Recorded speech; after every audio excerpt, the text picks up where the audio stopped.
주님의 평안으로 인사드립니다. 우리가 지난 시간까지 이제 요한계시록 17장을 이제 연구를 끝마쳤습니다. 오늘은 우리가 이 지구의 회복이라는 주제를 가지고 이제 말씀을 나누려고 하는데요. 우리가 이 하나님의 구속의 계획을 아는 것이 참 중요합니다. 이 구속의 계획은 정말 사람을 이렇게 예를 들자면 이 사람에게 있어서 이 척추라고 할 수가 있습니다. 이것이 바르게 세워지지 않으면 정말 모든 부분이 제대로 설 수가 없겠죠. 그래서 처음에 이 사람에게 이 지구를 주신 이 지구가 이제 사단의 찬탈로 인해서 이제 통치자가 바뀌어 버렸는데요. 이 지구가 어떻게 다시 사람에게 돌아가게 되는지 이 구속의 경륜을 우리가 또 오늘 좀 연구를 해보도록 하겠습니다. 이것이 우리가 이 성경 학도라면 맨 처음 우리가 교회에 들어왔을 때 목사님들은 이것을 먼저 성도들에게 가르쳐 줘야 합니다. 그런 다음에 이제 살과 가죽을 입혀서 이제 정말 완전한 그런 믿음으로 이렇게 이제 성장해 나가는 것인데, 이것이 없이 부분적으로 이렇게 가르치다 보면 방향을 잃어버립니다. 어떻게 해야 우리가 구원을 받고 또 어떻게 내가 해야 되는지 방향을 잡을 수가 없죠. 그래서 이것이 정말 저는 제일 중요하다고 생각을 합니다. 그래서 오늘 이 주제가 이 지구의 회복인데요.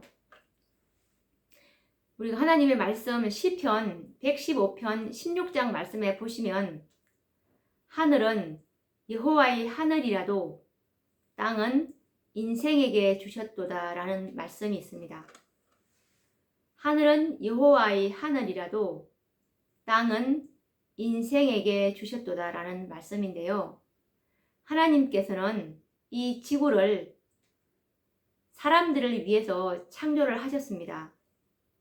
그런데 그냥 그만 아담과 이 하와가 범죄를 함으로 사단이 이 지구의 통치자가 되어버렸습니다. 베드로후서 2장 19절 말씀에 보시면 누구든지 진 자는 이긴 자의 종이 됨이니라 라는 이 원칙이 이 지구의 통치자가 되어버린 아담이 그만 사단에게 굴복을 함으로 말미암아 이제 그렇게 사단의 종이 되어버린 것입니다. 이것은 우리가 부조와 선지자 59페이지 말씀에서도 잘 나와 있는데요. 하나님께서는 사람을 만드실 때 그를 땅과 그 가운데 있는 모든 생물을 다스릴 통치자로 창조하셨다 라는 말씀처럼 사람을 이 땅을 다스릴 통치자로 하나님께서는 창조하신 것이 하나님의 계획이셨습니다. 이렇게 이제 아담의 범죄로 이 지구는 사단의 이제 통치 영역이 되었습니다. 사단은 이 지구를 자신의 나라가 되게 하고 이 지상에서 영원한 보좌를 세우고자 이제 굳게 결심을 하였습니다. 사단은 이 지구를 하나님의 통치 영역이 아닌 자신이 통치하는 나라를 세우고자 하였던 것입니다.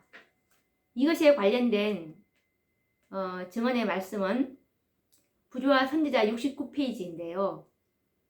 사단은 하늘에서 추방되었을 때 이 지구를 그의 나라로 삼으려고 단호히 결심하였다. 아담과 하와를 유혹하여 그들을 정복하였을 때 그는 이 세상이 그의 소유물이 되었다고 생각하였다.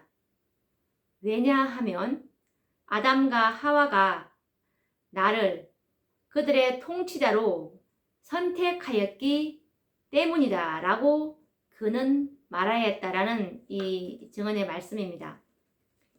하나님께서는 인간들에게 자유의 의지와 선택권을 주셨죠.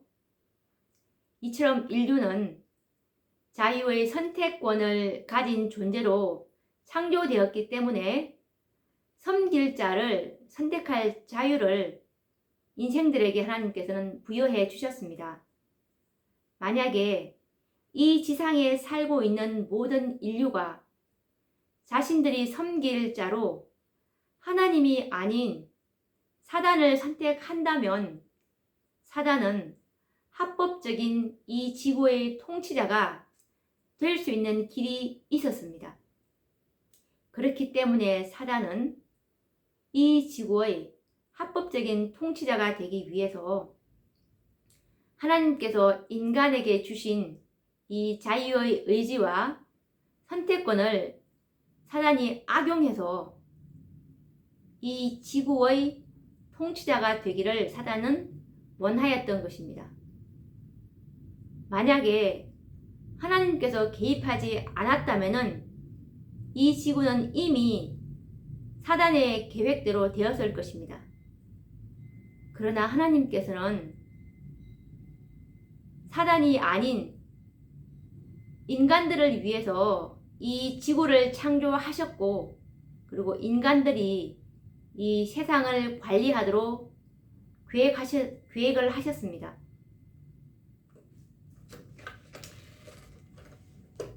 이렇게 해서 이제 사단의 범죄로 말미암아서 이제 하늘에서는 평화의 의논이 있게 되는데요. 사단의 범죄로 말미암아 이제 이 지구는 하나님과 이제 더 이상 평화의 관계를 유지할 수가 없었습니다. 사단과 이제 완전히 하나가 되었죠. 사단과 이제 완전히 평화스러운 관계를 맺을 수밖에 없는 그런 상태로 타락해 버린 건데요. 이렇게 하늘에서는 다시 이 지구를 하나님과 평화스러운 관계를 갖게 하기 위해서 이 의논이 있었는데 이것을 평화의 의논이라고 합니다. 스가랴서 6장 13절 말씀에 보시면 그가 여호와의 전을 건축하고 영광도 얻고 그 위에 앉아서 다스릴 것이요 또 제사장이 자기 위에 있으리니 이 두 사이에 평화의 의논이 있으리라 하셨다 하고 라는 말씀처럼 이 그가는 예수님입니다.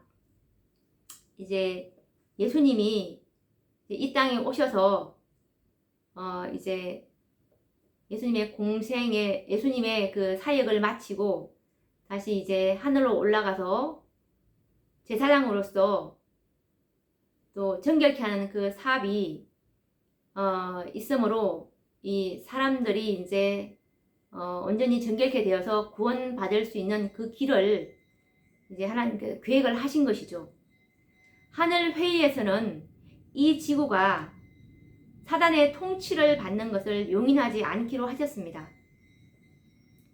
창세기 3장 15절 말씀을 보시면 내가 너로 여자와 원수가 되게 하고 너의 후손도 여자의 원수가 되게 하리니 여자의 후손은 내 머리를 상하게 할 것이요 너는 그의 발꿈치를 상하게 할 것이니라 라고 하시는 이 말씀이 있는데 하나님께서 당신의 아들을 이 땅에 보내셔서 아담이 잃어버린 이 지구의 통치권을 다시 찾으려고 이제 계획을 세우신 것인데요.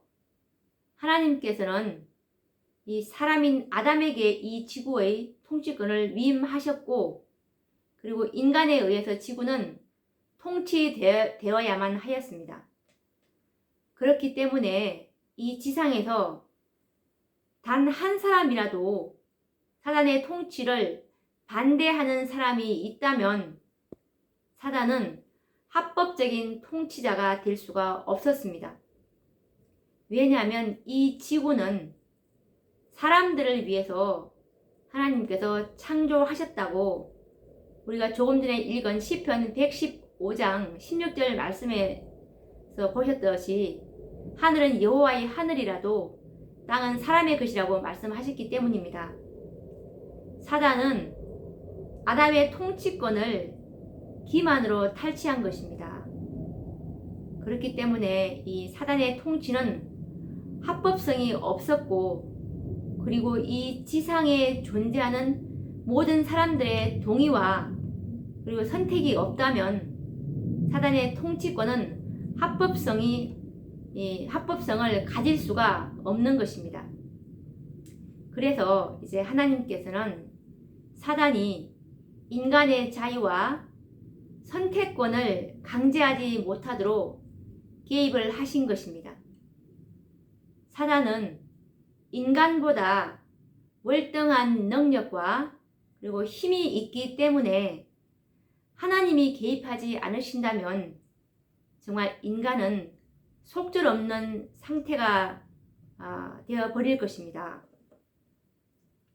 이렇게 해서 이제 아담과 그 다음에 셋과 그리고 에녹과 무두셀라의 계통을 이어가면서 이제 하나님의 뜻을 이어받은 이 사람들이 이제 노아 때까지 이르게 됩니다. 겨우 씨가 이렇게 명명을 유지해 오고 있었죠. 노아의 때에 이 지상의 현실은 그러면 어떠했을까요? 노아의 식구 외에는 모든 인간들이 그 당시에 사단을 섬기기로 선택을 하였습니다.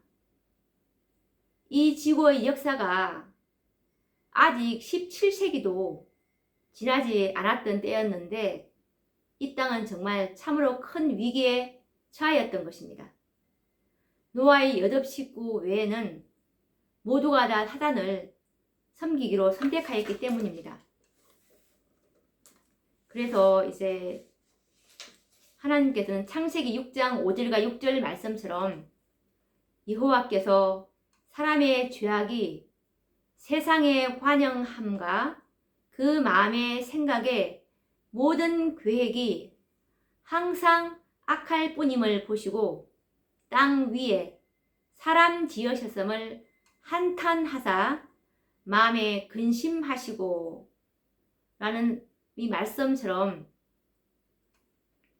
이때 이 세상의 형편이 정말 죄악이 너무나 관영하고 사람들의 모든 그 마음과 생각과 계획들이 다 악하다는 걸 이제 하나님께서는 보시게 되셨습니다. 그래서 하나님은 홍수를 통해서 악인들을 심판하시고 그리고 의인을 살리심으로 인해서 사단이 이 지구의 합법적인 통치자가 되는 것을 막으실 수밖에 없었던 것입니다. 지구 역사상 이런 위기는 여러 번 있었는데요. 노아의 아들인 이 함의 후손에서 니므롯과 같은 영걸이 이제 태어나게 됩니다. 이 니므롯은 하나님을 대적하고 그리고 백성들을 충동해서 이제 거대한 바벨탑을 이제 쌓게 됩니다. 창세기 10장 6절과 8절 말씀을 보시면 함의 아들은 구스와 미스라임과 붓과 가나안이요 구스가 또 니므롯을 낳았으니 그는 세상의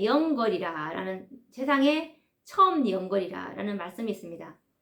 이렇게 니므롯은 사단의 충실한 대리자가 되어서 이제 하나님을 대적하는 바벨탑을 쌓았고 그리고 그는 모든 인류로 하여금 사단을 섬기도록 이제 압력을 행사하게 됩니다. 이 위기의 때에 하나님께서는 다시금 개입하셔서 이제 바벨탑을 무너뜨리시고 언어를 혼잡케 함으로 이제 인류를 흩어버리시게 되는데요. 이때에도 지구는 참으로 크나큰 위기에 이제 직면하였던 것입니다. 만약에 이때 하나님이 개입하셔서 언어를 혼잡하게 하고 그리고 흩어지게 하지 않았다면 이 지구의 운명은 사단의 통치하에 이제 완전히 들어가고 말았을 것입니다.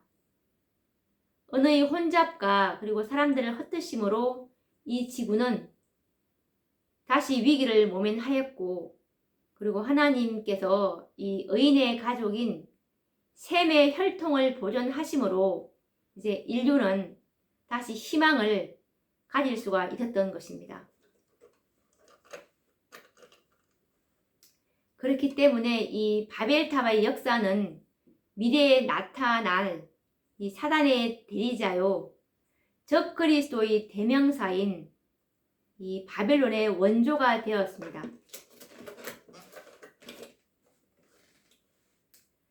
하나님께서는 이 지구가 이 위기를 당할 때마다 극단적인 방법으로 개입하셔서 그리고 물리적인 힘으로 사단이 이 지구의 통치자가 되는 일을 막으셨습니다. 이처럼 하나님께서는 친히 물리적인 방법으로 이 인간 세상에 개입하신 것을 사단이 왜 참소와 항의가 없겠습니까? 이렇게 하나님께서 개입하신 것을.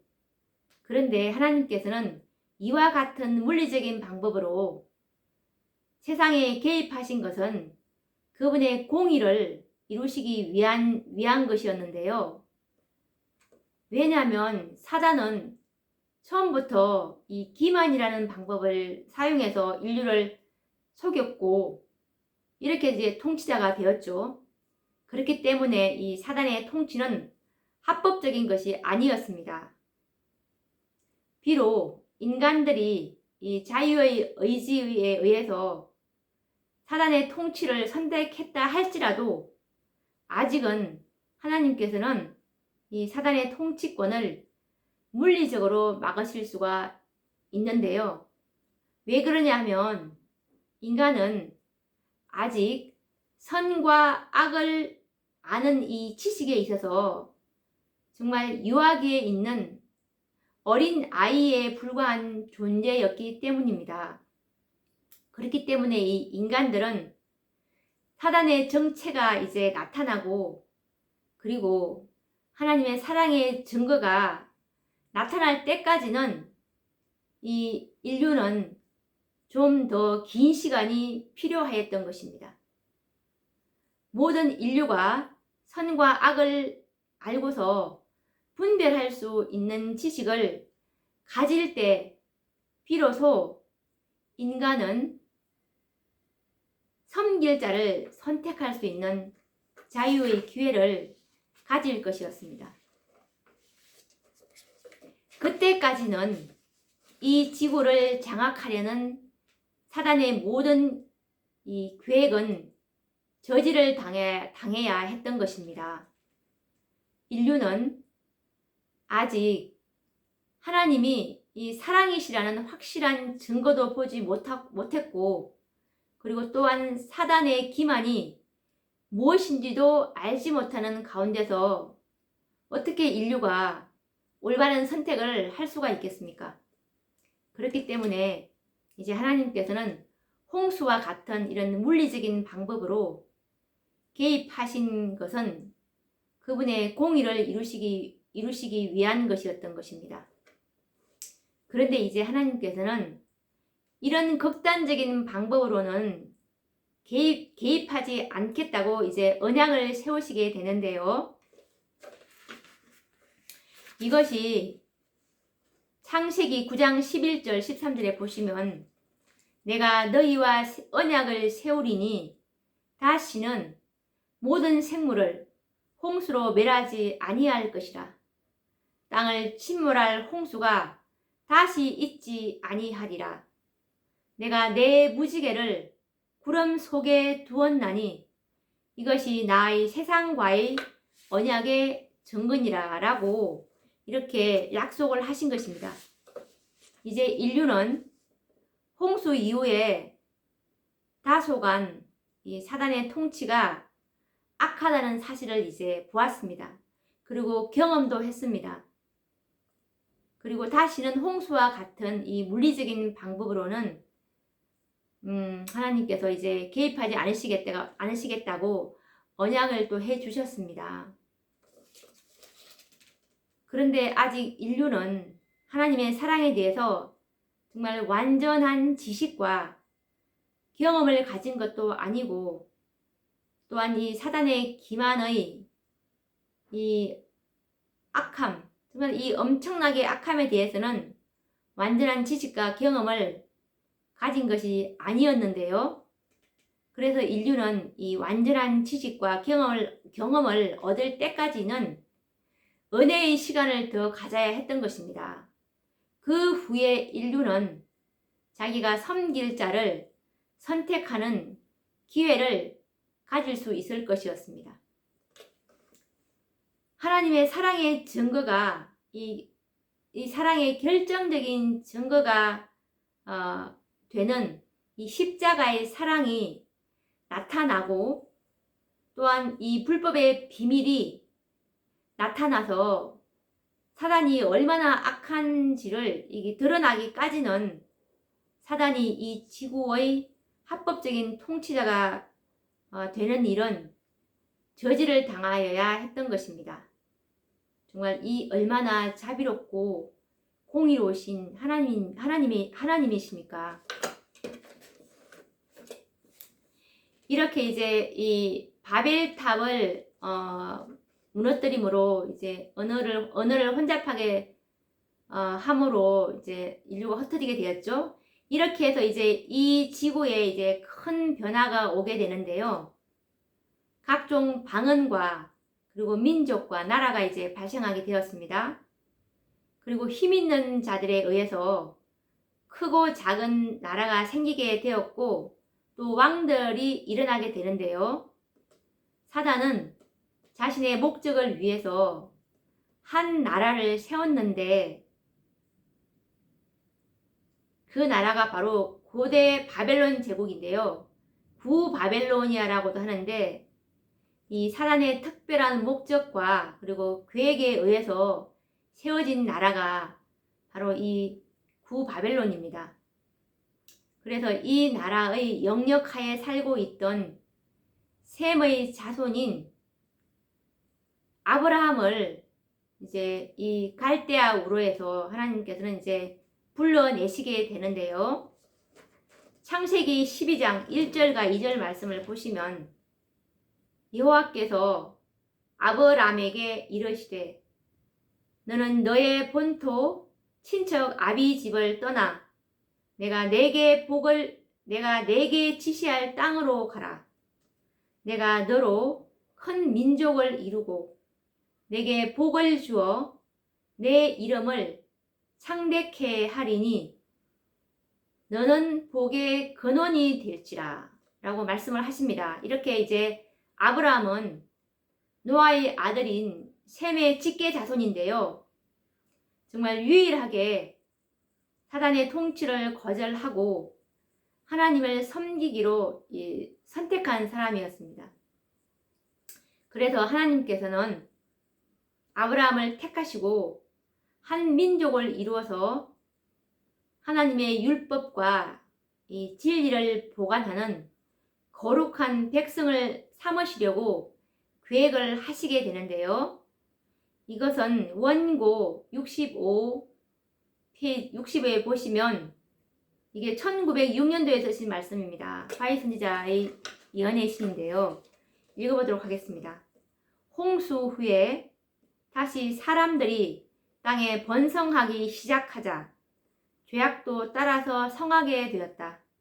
우상 숭배는 거의 세계적 현상이었고 마침내 주께서는 악한 길을 따르는 목이 곧은 죄인들을 떠나셨다.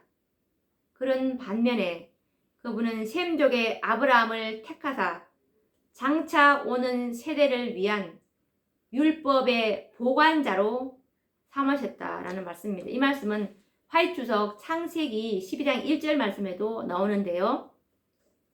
이때에도 이제 하나님께서 개입하셔서 이제 아브라함을 불러내지 않으셨다면 모두는 정말 우상숭배에 미혹되어서 이 세상은 정말 사단에게 속해서 정말 아무 희망도 없는 우리의 소망, 우리의 구주 예수 그리스도께서 나오실 수 있는, 탄생할 수 있는 어떠한 희망도 없었을 것입니다. 정말 모두가 이 우상숭배에 빠져서 정말 사단에게 속아서 다 우상숭배자가 되었을 것입니다.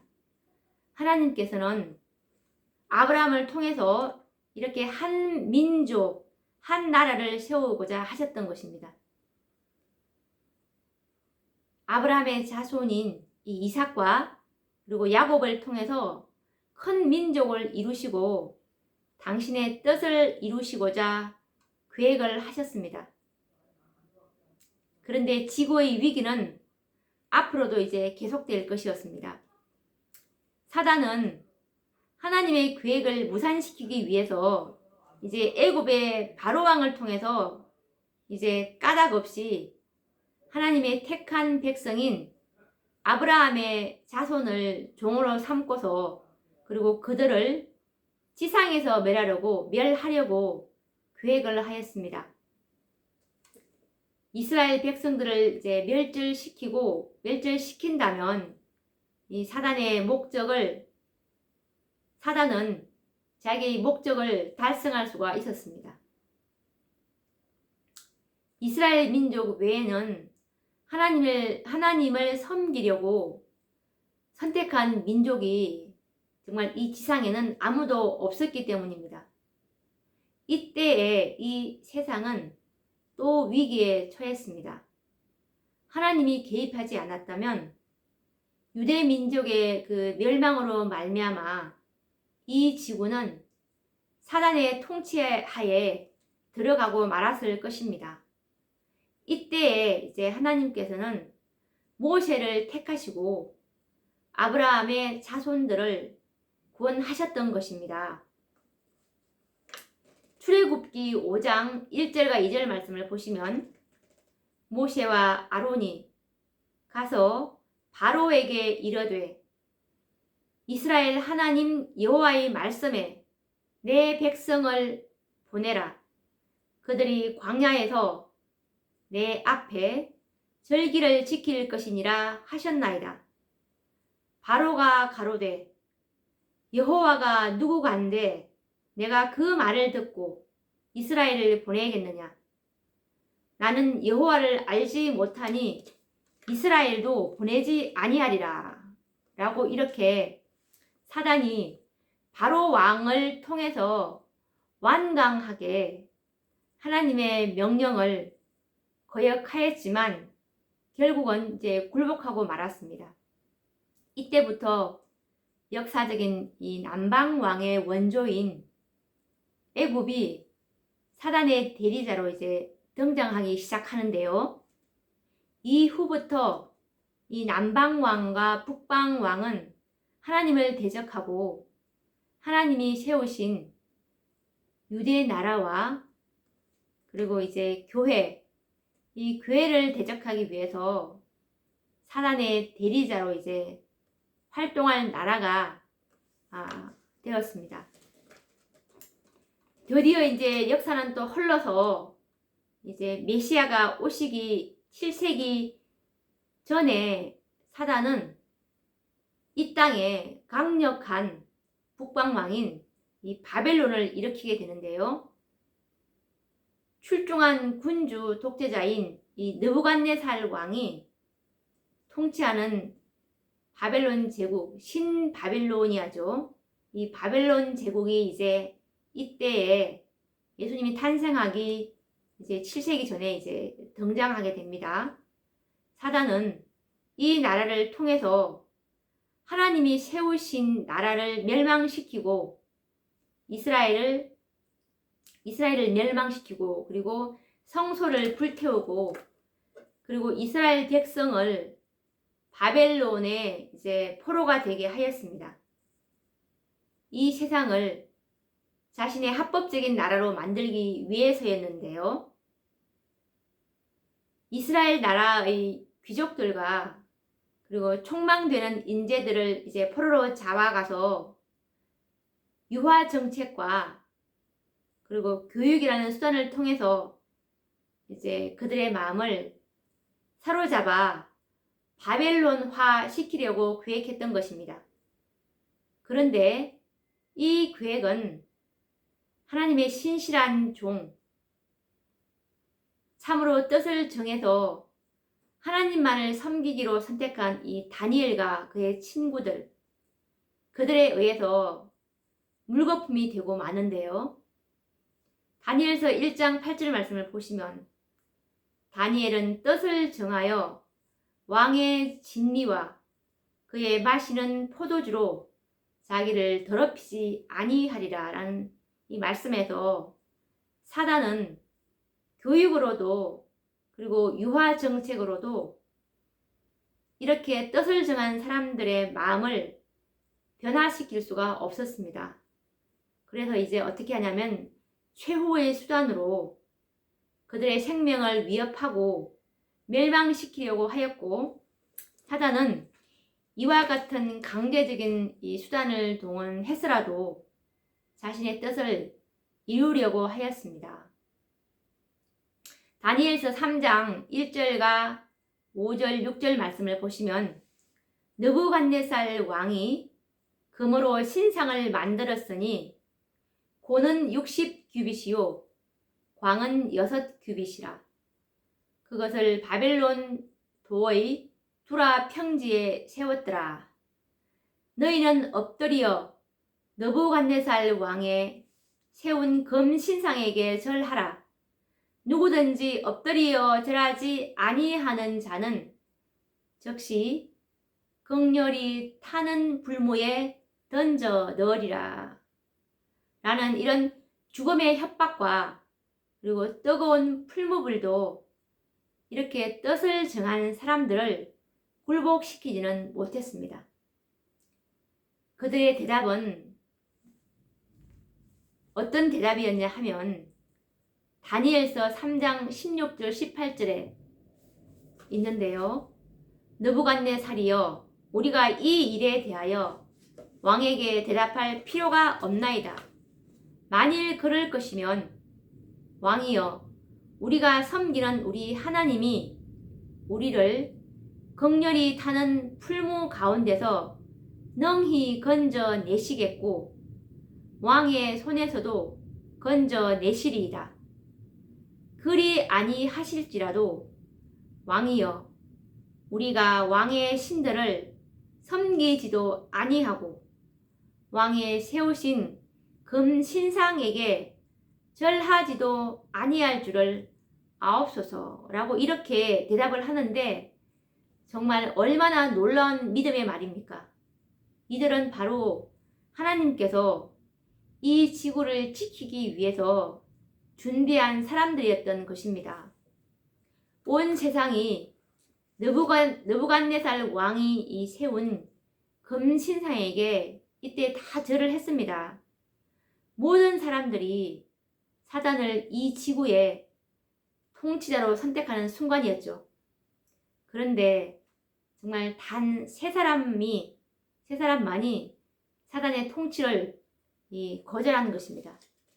사단은 바벨론을 통해서 이 지구의 합법적인 통치자가 되고자 이렇게 계획을 했지만 이들 때문에 이제 실패하고 말았습니다. 그런데 역사는 반복될 것입니다. 이 지구의 역사의 마지막에도 또다시 우상은 세워지게 될 것인데요.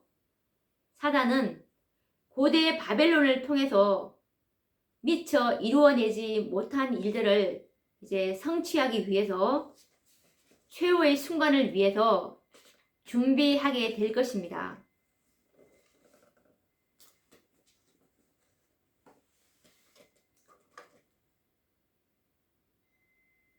이 바벨론 제국을 이제 이어서 사단은 이제 강력한 북방 왕들을 일으키게 되는데요. 그 다음에 일어난 나라가 메데 페르시아, 그 다음에 이제 헬라가 일어나고, 헬라 다음에 이 로마와 같은 제국들을 사단은 이제 일으키게 됩니다. 하나님께서는 이런 역사 속에서 개입하셔서 이 지구를 사단의 통치로부터 보호하시고 사단에게 굴복하지 않는 이 신실한 백성들을 보전을 하셨습니다. 드디어 사단은 메시아가 오시기 직전에 가장 무섭고 철같이 강한 왕국을 일으켰는데 이 나라가 바로 로마 제국이었던 것입니다.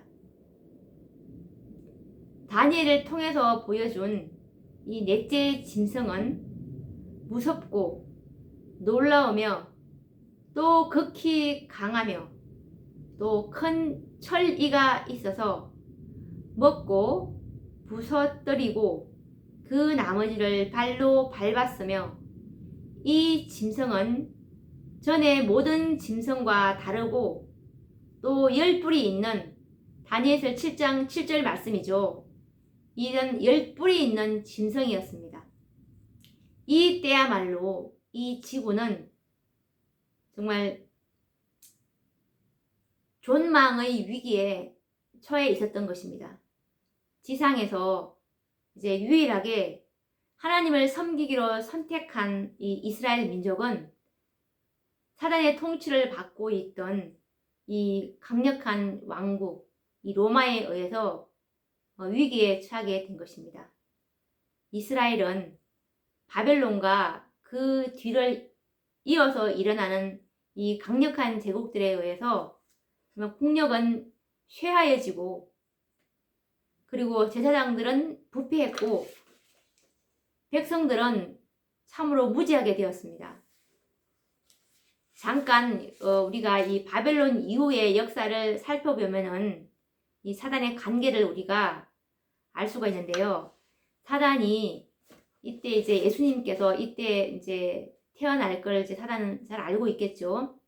알고 있었기 때문에, 왜냐하면 사단은 이사야에서 9장 6절 말씀에 보시면 이는 한 아기가 우리에게 낳고 한 아들을 우리에게 주신 바 되었는데 그 어깨에는 정사를 메었고 그 이름은 기묘자라 모사라 전능하신 하나님이라 영존하시는 아버지라 평강의 왕이라 할 것임이라 라는 이 한 아기, 정말 우리의 소망, 여자의 자손, 여자의 후손, 이 여자의 후손인 이 메시아가 이때쯤 태어날 것을 알았기 때문에 강력한 북방 왕들을 통해서 이제 메시아가 올 길을 사단이 이제 막아버리려고 했던 것이죠. 그래서 이런 사단의 관계를 보면 이 페르시아 제국이 통치하던 시대에는 아하수에로 왕을 통해서 이제 유대 민족을 말살하려는 계획을 세웠고요. 아말렉 족속인 이 하만의 관계를 이용해서 모르드게를 위시한 유대 민족을 정말 하루 동안에 완전히 멸절시키려고 이제 계획을 했던 역사를 우리는 다 기억하실 것입니다. 이 계획은 거의 이 성공적인 것 같았습니다. 에스더서에 보면은 4장 16절에 보시면 참으로 죽으면 죽으리다 라는 이 믿음을 가진 한 여인에 의해서 이 사단의 계획은 좌절이 되고 마는데요. 이 역사는 다시 미후에 또 다시 재현될 것입니다. 이 나중에 우리가 연구를 하겠지만 이 에스더는 바로 이 마지막 승리할 남은 교회를 표상하죠. 14만 4천인들을 표상한다고 볼 수 있습니다. 그 뒤를 이어 일어난 이 헬라의 통치는 이스라엘 백성을 초토화시켜 버렸습니다. 이렇게 해서 하나님의 성소는 짓밟혔고 하나님의 말씀은 신화와 전설처럼 이제 되어서 믿지 못할 이야기로 전락시켜 버리고 각종 인간 철학들이 이스라엘 백성들의 그 마음을 다 점령하여 버렸습니다. 뿐만 아니라 이 헬라가 분열된 이후에는 이스라엘을 중심으로 남방왕과 이 북방왕으로 갈라져서 서로 싸우면서 이스라엘을 무수히 짓밟았습니다. 이런 가운데 이스라엘은 정말 이 국력이 극도로 이제 쇠약해지고 백성들의 정신은 헬라의 부속이 되어서 하나님을 아는 지식은 정말 모두가 다 왜곡되었습니다. 다 왜곡되었고 정말 참된 진리를 찾아볼 수가 없게 되어버렸습니다. 예수님 당시의 그 유대인들의 사상은 하나님을 다 섬기노라고 했지만 참 진리에서는 거리가 멀었습니다. 멀었고 그리고 심지어 제자들의 사상도 별반 다르지 않았다는 사실이 잘 증명을 해주고 있는데요. 예수님의 제자들을 말하는 것입니다.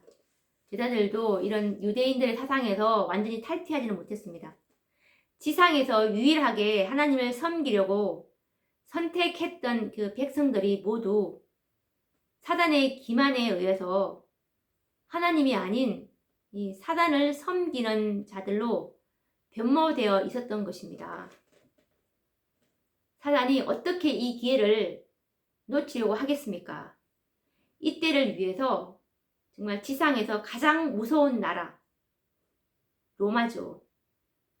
다니엘서 7장 19절 말씀에 보시면 넷째 짐승은 모든 짐승과 달라서 심히 무섭고 그 이는 철이요 그 발톱은 노시며 먹고 부서뜨리고 나머지는 발로 밟았으며 라는 말로 이 로마를 표현하고 있습니다.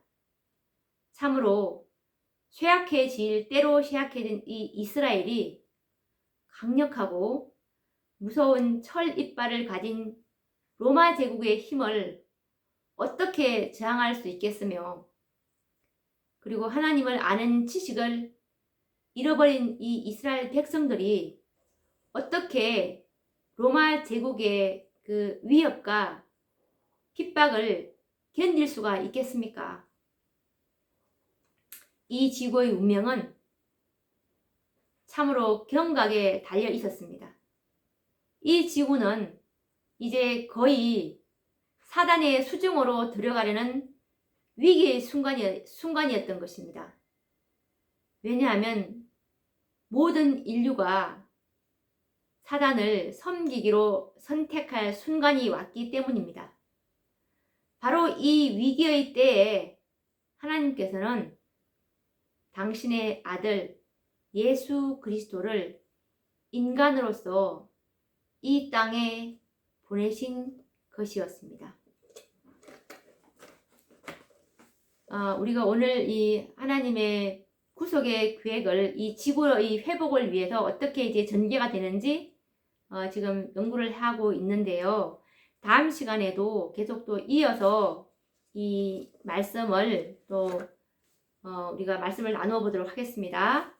다음 시간에 뵙도록 하겠습니다. 감사합니다.